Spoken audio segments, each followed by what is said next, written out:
Sir అసలు పంటి నొప్పి ఎందుకు వస్తుందంటారు? మెయిన్ ఏంటంటే పంటి నొప్పికి మెయిన్ రీజన్ ఏంటంటే మనం ఓరల్ హైజీన్ అనేది ప్రాపర్గా మెయింటైన్ చేయలేకపోవడం. అంటే ఇప్పుడున్న స్టిక్కీ ఫుడ్స్ కానీ లేకపోతే జంక్ ఫుడ్స్ వల్ల ఏమవుతుంది, మౌత్లో టూత్ మీద ఒక ఎనామిల్ లేయర్ లాగా ఫామ్ అవుతుంది. ఈ లేయర్ అనేది మనం ప్రాపర్గా బ్రష్ చేసుకోకపోవడం కానీ ప్రాపర్గా క్లీన్ చేసుకోకపోవడం వల్ల ఏమవుతుంది, దాని మీద బ్యాక్టీరియా అనేది డెవలప్ అయిపోయి దానిలో క్యావిటీస్ ఫామ్ అవుతాయి. ఈ క్యావిటీస్ని మనం స్టార్టింగ్ స్టేజ్లో ఉన్నప్పుడు సిమెంట్తో ఫిల్ చేస్తాం. ఒకవేళ సిమెంట్ ఫిల్ చేయకుండా ఆ క్యావిటీని అలానే వదిలేస్తే మాత్రం అవి కొంచెం డీప్ వెళ్ళిపోయి నర్వ్స్ ఏరియాకి రీచ్ అవుతుంది. ఎప్పుడైతే బ్యాక్టీరియా నర్వ్స్ ఏరియా రీచ్ అవుతుందో మనకి డెంటల్ పెయిన్ లేకపోతే టూత్ పెయిన్ అనేది స్టార్ట్ అవుతుంది మ్యామ్. ఓకే, ఇప్పుడు ఎక్కువ వింటున్నది ఏంటంటే రూట్ కెనాల్ అని చెప్పేసి.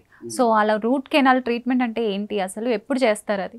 రూట్ కెనాల్ అంటే మన ఏషియన్ కంట్రీస్లో మెయిన్ ప్రాబ్లం ఏంటంటే టూత్ డికే లేకపోతే డెంటల్ కేరీస్, పన్ను పుచ్చిపోవడం అనేది క్వైట్ కామన్గా కనిపించే ప్రాబ్లమ్స్ మ్యామ్.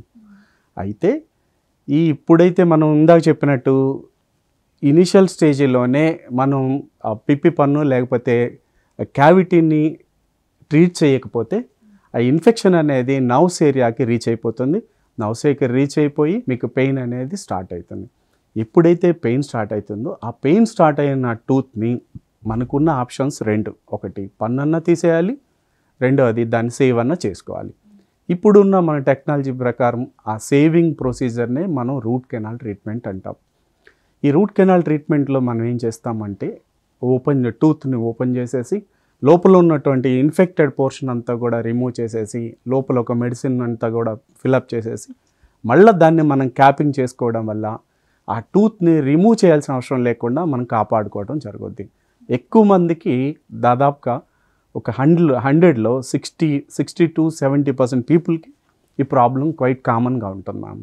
ఓకే, ఇప్పుడు అందరికీ రూట్ కెనాల్ అలాంటి వారికి అవసరం అండి? కన్ఫామ్గా అలాంటి వాళ్ళకి అవసరం.